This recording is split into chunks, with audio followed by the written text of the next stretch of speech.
Halo Sobat Lampung Pos, Anda sedang menyaksikan Ekonomi Corner bersama saya Sylvia Agustina. Kami akan menghadirkan berita-berita ekonomi pilihan di Lampung hanya untuk Anda. Berita utama, Lampung inflasi 2,63% pada Juli 2025. Strategi hotel di tengah dinamika industri.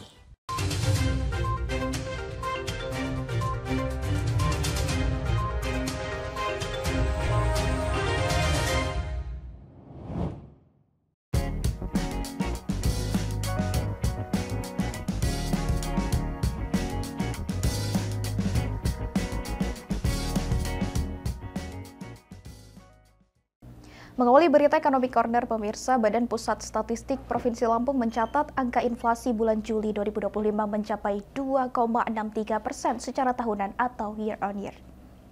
Inflasi di Lampung terjadi akibat kenaikan harga pada sebagian besar kelompok pengeluaran. Indeks harga konsumen atau IHK tercatat sebesar 109,96 poin. BPS Lampung mencatat kelompok makanan, minuman, dan tembakau menjadi penyumbang utama dengan inflasi tertinggi mencapai 4,44%. Kemudian disusul oleh sektor perumahan, air, listrik, dan bahan bakar rumah tangga yang naik 1,87%, serta pendidikan yang mengalami inflasi cukup tinggi hingga 5,86%. Statistisi ahli media BPS Provinsi Lampung M. Ilham Salam menyebut, kenaikan juga terjadi pada komoditas seperti emas perhiasan, beras, tomat, dan minyak goreng. Lebih tinggi jika dibandingkan dengan bulan yang sama pada tahun sebelumnya, yakni pada bulan Juli 2024, yang tercatat terjadi deflasi sebesar 0,16%. Bila kita lihat menurut kelompok pengeluaran, kelompok yang memiliki inflasi tertinggi adalah kelompok pendidikan dengan inflasi sebesar 0,4%. Namun demikian, andil tertinggi terjadi pada kelompok makanan, minuman, dan tembakau dengan inflasi sebesar 0,38% dan andil inflasi sebesar 0,13%. Namun di sisi lain ada dua kelompok pengeluaran yang mengalami deflasi, yaitu perlengkapan rumah tangga sebesar 0,45%, serta informasi komunikasi dan jasa keuangan sebesar 0,96%. Komoditas yang menyumbang penurunan harga antara lain bawang putih, jeruk, telepon seluler, ayam ras, dan cabai merah. Secara bulanan atau month to month, inflasi Juli 2025 tercatat sebesar 0,19%. Sedangkan secara tahun berjalan atau year to date, angka inflasi mencapai 1,41%. Dari Bandar Lampung, Sylvia Agustina, Lampung Pos Update. Dinas Pendidikan dan Kebudayaan Provinsi Lampung menargetkan 9.000 siswa dapat mengikuti program kelas migran vokasi yang dibuka di seluruh SMA dan SMK negeri di Lampung. Program ini ditujukan untuk membina peserta didik agar siap bekerja di luar negeri sebagai pekerja migran Indonesia atau PMI. Kelas Migran Vokasi merupakan program pelatihan khusus yang ditujukan bagi siswa kelas 12 dan alumni yang berminat bekerja di luar negeri setelah lulus. Program ini telah dibuka di 239 SMA dan 113 SMK negeri di seluruh kabupaten kota di Lampung. Kepala Dinas Pendidikan dan Kebudayaan Lampung, Thomas Ameriko menyebut saat ini penjaringan minat siswa sedang berlangsung dan animo peserta didik terbilang tinggi. Peserta akan dibekali kemampuan bahasa Jepang selama 3 bulan hingga mengantongi sertifikat kompetensi N4. Disertai pengetahuan tentang budaya kerja dan sosial di negara tujuan. Saat ini negara tujuan utama adalah Jepang, namun tidak menutup kemungkinan ditambah sesuai kebutuhan. Untuk menjamin keamanan penyaluran, pemerintah bekerja sama dengan BP3MI, Dinas Ketenagakerjaan, dan penyalur resmi PMI yang telah mengantongi izin. Khusus siswa kelas 12, pembiayaan ke luar negeri seperti visa, paspor, dan tempat tinggal akan dibantu melalui skema pinjaman dari Bank Lampung dengan bunga normal. Sementara biaya pelatihan dan pembinaan hingga lulus bersertifikat akan ditanggung pemerintah provinsi. Untuk itu, Pemprov Lampung telah menganggarkan senilai 6 miliar rupiah. Ada 8.500 siswa yang sudah daftar, kemudian ada 44 guru yang sudah siap untuk mengajar, termasuk kebutuhan di luar di luar negerinya, terutama Jepang, apa sih, berapa sektor kebutuhannya, nanti kita peminatan. Karena kita targetkan bahwa selama setahun itu dia harus memenuhi kualifikasi bahasa N4 minimal. Dari Bandar Lampung, Atika Oktaria, Lampung Pos Update. Badan Pusat Statistik Provinsi Lampung mencatat perekonomian Lampung triwulan 2 tahun 2025 tumbuh sebesar 5,09% secara tahunan. Lampung menempati posisi ketiga sebagai provinsi dengan pertumbuhan ekonomi tertinggi di Sumatera. Pada triwulan 2 tahun 2025, ekonomi Lampung tercatat tumbuh sebesar 5,09% year on. Angka ini meningkat dibandingkan periode yang sama tahun sebelumnya, meski sedikit di bawah rata-rata nasional yang mencapai 5,12%. Secara triwulanan, pertumbuhan ekonomi Lampung mencapai 9,33% dan secara kumulatif hingga semester pertama 2025 mencapai 5,27%. Nilai produk domestik regional bruto atau PDRB atas dasar harga berlaku mencapai 134 triliun rupiah dan atas dasar harga konstan sebesar 76 triliun rupiah. Kepala BPS Lampung Ahmad Rizwan Nasution mengatakan pertumbuhan ini ditopang berbagai lapangan usaha. Yang tertinggi adalah industri pengolahan dengan pertumbuhan 9,97%. Berkat peningkatan produksi industri makanan dan minuman. Sektor jasa, transportasi, perdagangan, dan penyediaan akomodasi juga menunjukkan tren positif dengan pertumbuhan di atas 7%. Sektor pertanian, kehutanan, dan perikanan tumbuh 1,88%, didorong produksi tanaman pangan dan perikanan. Sementara dari sisi pengeluaran, ekspor barang dan jasa menjadi kontributor tertinggi dengan kenaikan 7,50%. Disusul investasi atau PMTB yang naik 5,31% dan konsumsi rumah tangga yang tumbuh 4,67%. Bulan ke bulan, Lampung itu 9,33%, lebih tinggi dibanding dengan nasional 4,04%. Kemudian secara kumulatif, institusi Lampung itu 5,27, nasional itu 4,99. Meskipun beberapa sektor mengalami pertumbuhan, ada dua yang tercatat terkonstruksi, yaitu sektor pengadaan listrik dan gas yang turun hingga 4,71%, serta konsumsi pemerintah yang menurun 2,13% akibat efisiensi anggaran. Dari Bandar Lampung, Atika Oktaria, Lampung Pos Update. Strategi hotel di tengah dinamika industri, tetaplah bersama kami.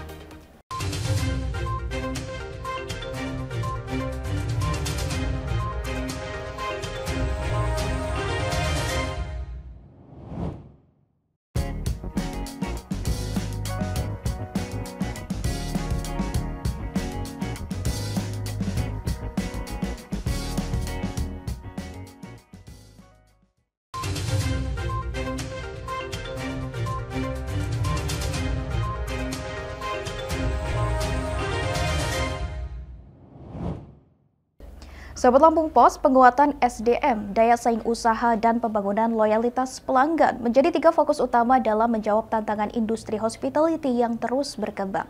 Topik ini akan diulas dalam talk show Ekonomi Corner bersama General Manager Hotel Horizon Lampung, Danarto Kuncoro.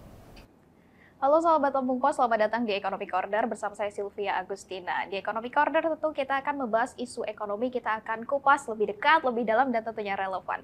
Dalam episode Ekonomi Corner kali ini kita akan berbincang di dunia hospitality. Dan saat ini saya sudah bersama dengan General Manager Hotel Horizon Lampung, Pak Danarto Kuncoro. Selamat siang Bapak. Selamat siang, Bu. Iya, Pak Danarto, kita akan ngobrol-ngobrol nih terkait dengan hospitality. Nah, kalau biasanya kita ngobrolin terkait dengan okupansi, nanti itu akan kita bahas juga sih Pak. Tapi di awal saya ingin bertanya kepada Bapak nih, saya penasaran banget bagi Bapak nih selaku GM, seperti apa sih Pak pengembangan SDM itu di Hotel Horizon Lampung dan bagaimana sejauh ini yang telah Bapak lakukan? Oke, baik.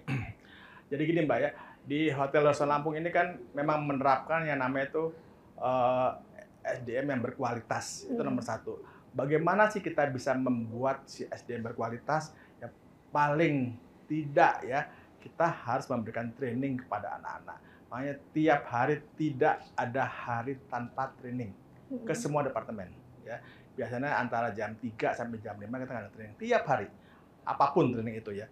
Bahkan itu bisa saya sampaikan bahwa di Hotel Lampung ini anak-anak saya mintakan untuk multitasking, ya. Jadi misalnya di housekeeping harus bisa mendalami di front office, atau housekeeping harus bisa mendalami di service, atau service bisa menempatkan, bisa making bed di kayak seperti di housekeeping seperti itu. Jadi itu kita apa namanya tuh, kita buat sedemikian rupa supaya anak-anak fasih untuk gak cuman hanya bicara dengan tamu aja, tapi bagaimana kita bisa melakukan pekerjaan dari temannya. Kan kita nggak tahu ya, kadang-kadang kan ada yang sakit ada yang katakanlah ada yang berhalangan seperti itu kan. Itu bagi kami di Hotel Lampung tuh, kalau ada hal seperti itu kita nggak punya masalah. Jadi tinggal, Pak, ini dari housekeeping kurang satu timnya, saya tinggal ambil dari departemen lain, dan mereka bisa melakukan hal yang persis dilakukan oleh orang yang kerjakan housekeeping seperti itu. Ya, jadi memberikan ruang pada karyawan juga untuk ruang belajar ya, Pak ya, pada bidang lain. Karena apa ya? Kita kan di hotel itu kan ada banyak departemen ya, ada 7 lah departemen. Nah, di mana setiap anak sebisa mungkin harus punya care pet. Jadi stepnya karir seperti apa tuh. Nah, sebelum dia naik ke atas, minimal tuh dia harus paham dulu semua produk di hotel, semua service di hotel segala macam seperti itu. Itu yang paling penting. Jadi ketika mereka mau ke atas itu udah dibekali. Jadi waktu dia udah jadi pimpinan segala macam, dia udah tahu, oh departemen ini gini, departemen gini, seperti gitu. Iya. Ya. Nah, Pak, hal-hal seperti itu sudah dilakukan sejak kapan, Pak? Apakah memang sudah intensif dilakukan sejak lama atau bagaimana? Ya, karena saya kan kebetulan 30 tahun udah kerja di hotel, itu sudah kita lakukan sejak dulu lah seperti itu. Jadi mungkin juga saya udah pindah-pindah ya, dan itu dimanapun saya bekerja biasanya itu kita lakukan. Yang memang menjadi pilar penting ya, pilar Pak? Penting ya, kan namanya juga dunia hospitality ya. Apa yang ditekankan apa kan masalah pelayanan toh. Nah, kalau pelayanan kita bagus, otomatis pasti tamu kan datang terus lah. Itu udah otomatis lah itu. Gitu, ya. Kalau dampaknya, Pak, dari pelatihan-pelatihan kegiatan yang diberikan itu terhadap performa hotel nih seperti apa, Pak? Justru dengan adanya kita berikan training kepada anak, terus diberikan kesempatan mereka untuk membuat ide apapun yang itu, jadi dampaknya itu kepada yang paling kelihatan pada tamu. Ya. Tamu itu merasa homey. Ya. Homey dalam artian, itu kayak tinggal di rumah saya sendiri. Bahkan saya sampaikan kepada teman-teman, kepada rekan-rekan saya itu, ayo kalau misalnya ada tamu yang kenal namanya, disapa mereka. Jangan biarkan tamu itu diem di lobi, dia butuh apa, didatangi di restoran, dibutuh apa, didatangi seperti itu. Kalau bisa kita kasih komplementari apa yang bisa kita berikan kepada mereka. Itulah yang menjadi kekuatan kita sehingga tamu akan terus-menerus ke hotel itu. Ini detail-detail seperti itu ya, Pak, yang diperhatikan. Sekali, betul, ya. Iya, oke, menarik sekali, Pak Danarto. Dan Pak, mungkin tadi sudah berbicara terkait dengan sumber daya manusia nih, Pak. Nah, berarti itu salah satu upaya untuk menjaga loyalitas pelanggan juga ya, Pak? Ya? Betul sekali. Jadi justru dengan interaktif lah, dan hubungan secara psikologis antara karyawan dan tamu itu membuat si tamu merasa bahwa saya tuh nggak asing lah untuk tinggal di Horizon. Makanya di Hotel Horizon ini ya bisa dikatakan repeater guest. Jadi tamu yang datang berkali-kali itu banyak sekali. Ya, bahkan sudah menjadi customer lah seperti itu.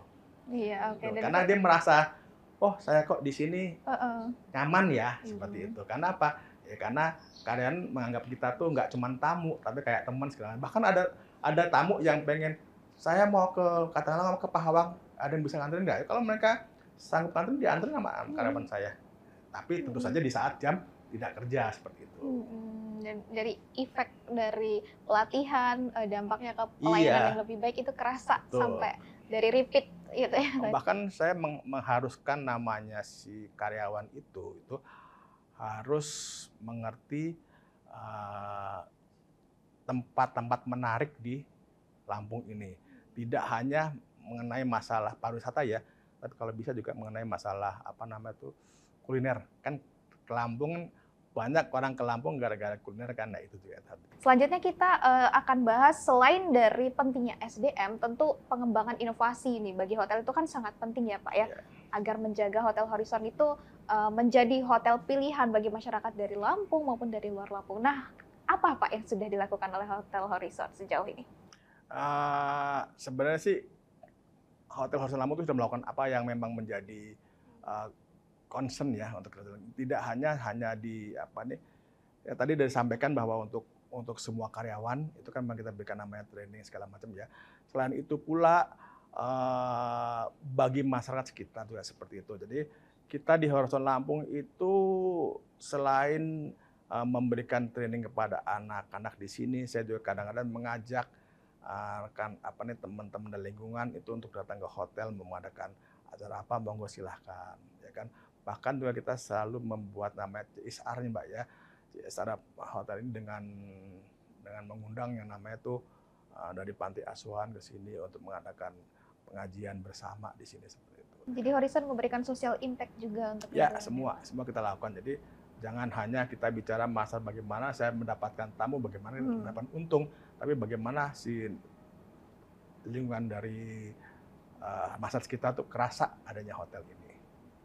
Oke, jadi memberikan dampak secara sosial. Kalau untuk tenaga kerja Pak, apakah juga ada dari lingkungan sekitar? Ada, banyak. Jadi kami istilahnya selain daripada yang tenaga terampil di luar, kami juga mendidik awalnya Bu ya, anak-anak yang dari sekitar sini, lingkungan dari hotel ini kita pekerjakan, kita didik, dan sampai sekarang masih banyak yang masih kerja di Horizon Lampung. Iya, memberikan ilmu sekaligus memberikan ruang ekonomi. Iya, ya bahkan juga ada yang katakanlah di sini ya, Pak saya bosan Pak, emang silakan, mau kerja di mana silakan.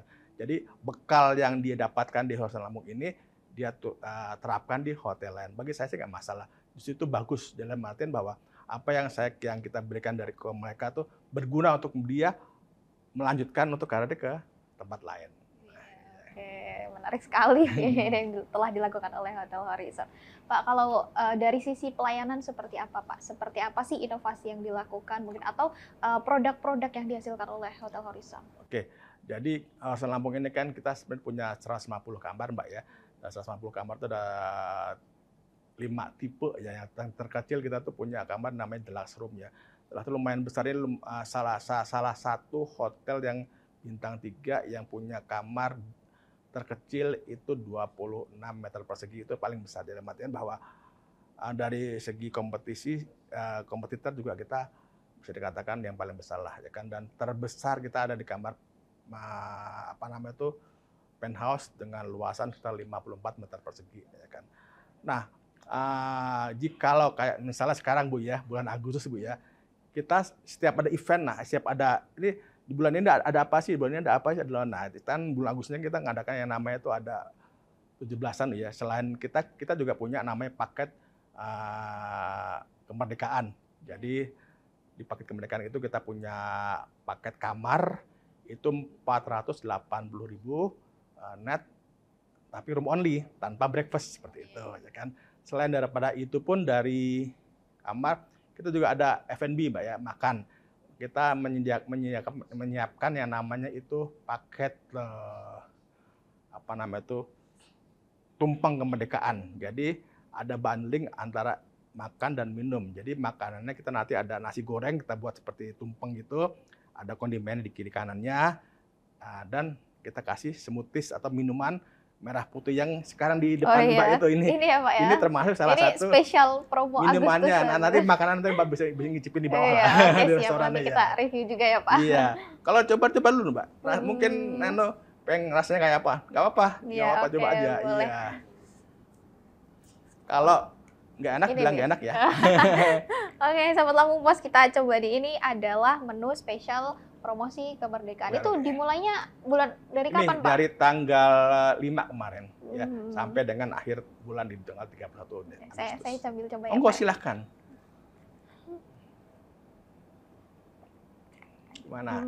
Pakai ini komposisinya apa Pak? Strawberry susu ya Pak ya? Ya, strawberry susu, ada sedikit kasih jus Enak pisang banget. gitu. Ya, enak ya? Ya enak. Terus manisnya juga enggak yang terlalu manis ya. gitu. Ya. Kebetulan juga ini memang perpaduan yang bagus menurut saya sih. Karena saya memang tidak pengen membuat minuman itu yang terlalu manis. Kan banyak komplain dari tamu-tamu kan terlalu manis. Akhirnya Ya kita padukan bagaimana membuat minuman manis tapi tidak terasa manis seperti itu. Nah, seperti Mbak ini tadi kan ya. Menarik banget sih Pak. Gimana, Jadi, enak Mbak ya? enak banget Pak. Enak ya. Berarti nanti masyarakat yang ada di Lampung maupun dari luar Lampung bisa manfaatin banget ya Pak promo Monggo di silahkan bulan datang aja ke Agustus Hotel ini. Lampung di apa nih santan restoran kita siapkan setiap saat lah. Ya. Pak, selain promo itu ada event nggak sih Pak nanti di Agustusan ini? Kalau event di Agustusan itu kita ada untuk terutama untuk karyawan ya. Kita telah mengadakan lomba-lomba, promosi itu biasalah. Terus yang berikutnya adalah kita mengadakan yang namanya itu upacara 17-an, ya kan 17-an, dan terakhir ditutup sama yang namanya itu GSM, General Staff Meeting. Jadi habis upacara kita mengadakan semacam perayaan 17-an. Iya, oke. Menarik banget nih promo 17 Iya. Agustus dari Hotel Horizon Lampung. Iya. Mungkin kita bahas hospitality-nya dulu nih Pak. Kalau di Hotel Horizon Lampung atau di Lampung secara umum nih Pak, sepengetahuan Bapak gimana sih Pak okupansi hotel sejauh ini? Oke, baik. Sebenarnya kan Lampung ini termasuk daerah unik lah ya. Dalam artian bahwa segmentasi dari hotel itu kan banyak ya.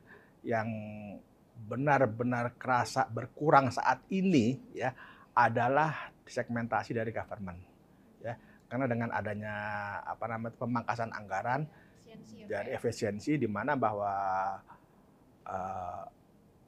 dari pihak government itu tidak, baik itu daerah maupun pusat, itu sudah tidak ada lagi yang namanya itu event yang diadakan di hotel ya kan.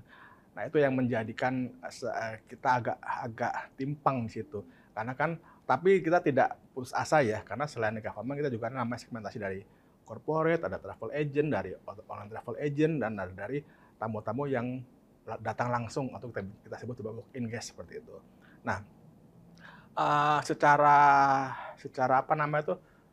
umum ya, secara umum di Kota Bandar Lampung ini tingkat okupansi kemarin saya dapatkan itu ya masih rata-rata di angka 50 sampai 60% gitu ya. Tapi yang berkurang justru adalah masalah mengenai eventnya. Event di MICE itu ya Pak ya? MICE-nya yang kan dulu banyak saya dari gubernur ya, dari kementerian dari government itu kan, itu yang sangat-sangat menurun sekali ya kan. Jadi kita hanya mengandalkan apa yang ada tadi di segmen yang di luar government.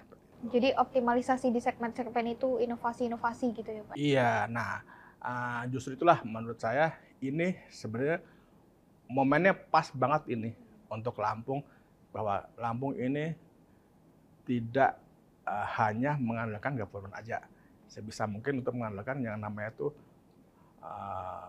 lokasi pariwisatanya kan. Saya akui memang di Lampung ini untuk ini ya, untuk tempat-tempat menariknya banyak banget dan bagus-bagus banget, masih original lah. Saya tuh senang. Udah 5 tahun sini saya setiap Sabtu pasti jalan. Keliling pariwisata yang ada di kita ya Pak ya. Cuma sayang satu yang masalah dalam pengelolaannya. Pengelolaan di tempat-tempat pariwisata itu.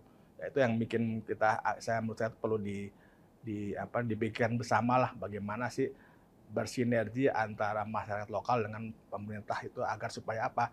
Jadi tidak sering namanya tuh ya tiba-tiba kita parkir dipalakin kayak segala macam gitu, atau masuk ke daerah pariwisata kok mahal, itu jangan sampai itu bikin kapok yang lain itu. Dan kedua masalah ini loh, infrastruktur, aksesnya ya, jalan kan banyak yang jalan masih kecil, jalan rusak segala itulah. Itu yang perlu. Kalau misalnya jalannya bagus ya kan, istilahnya itu diperbaiki, dirapikan, jalan nggak sana. Wow, saya yakin banyak banget orang ke sana. Karena setiap Sabtu itu malam Minggu tuh ya, yang coba bisa diperhatikan ya, plat nomor kan banyak dari luar. Sekarang sudah banyak banget Pak. Iya, kalau nggak BG, terus B, A, itu kan banyak dari luar. Itu pasti deh kita bisa ngecek bahwa Lampung itu memang magnet pariwisatanya bagus banget ya. Nggak cuma pariwisata ya, bahkan kuliner pun banyak ini. Karena banyak orang kesini nggak untuk hanya sekedar makan aja.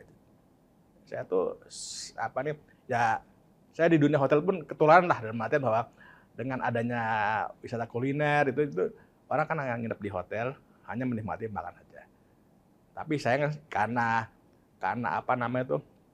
itu terjadi hanya di pas weekend atau pas liburan aja. Selebihnya sih belum lah gitu.